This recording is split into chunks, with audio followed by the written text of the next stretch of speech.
In this video, I will show you how to register in the system.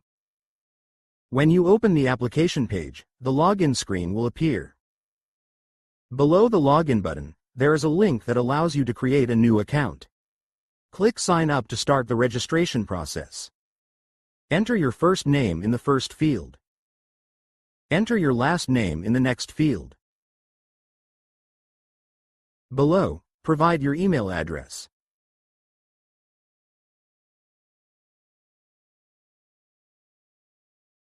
Then enter your phone number. Depending on the system settings, providing it may be required. Select a company from the available list. The next step is to choose the language in which you want to use the application.